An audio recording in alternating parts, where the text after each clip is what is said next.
त्याच्या नाकाला धार लागली आहे. नाकाला या शब्दाचा कारकार्थ आपल्याला ओळखायचा आहे. लक्षात घ्या, विभक्ती प्रत्ययावरून ओळखायची असते. कारकार्थ ज्या नामाला किंवा सर्वनामाला विभक्तीचा प्रत्यय लागलेला आहे त्याचा क्रियापदाशी काय संबंध आहे यावरून कारकार्थ ठरतो. ओके, मग आता बघा, नाकाला,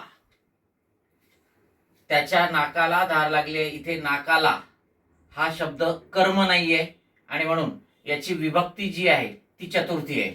विभक्ती कोणती आहे? चतुर्थी.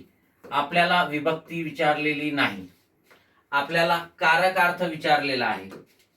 ठीक आहे, मग कारकार्थ संप्रदान, अपादान, करण आणि अधिकरण असे दिलेले आहेत.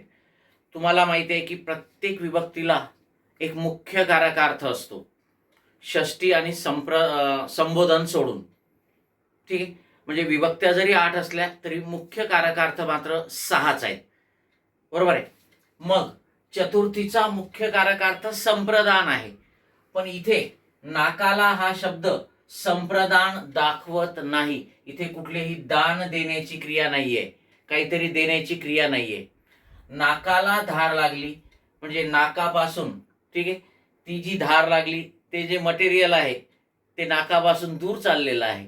म्हणजे इथे अपादान येते. काय येते? अपादान, वियोग.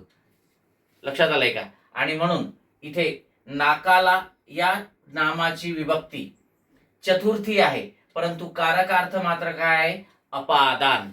ठीक आहे, वियोग नाकापासून, ठीक आहे, ते नाकातलं जे काही मटेरियल आहे ते दूर जाते.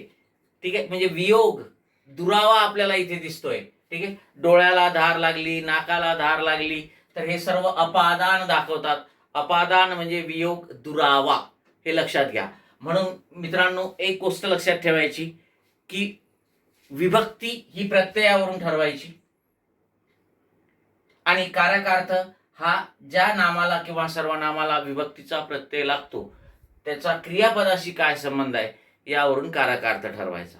ओके, आणि म्हणून आपलं उत्तर आहे 2 नंबरचा पर्याय, अपादान. Okay, yes.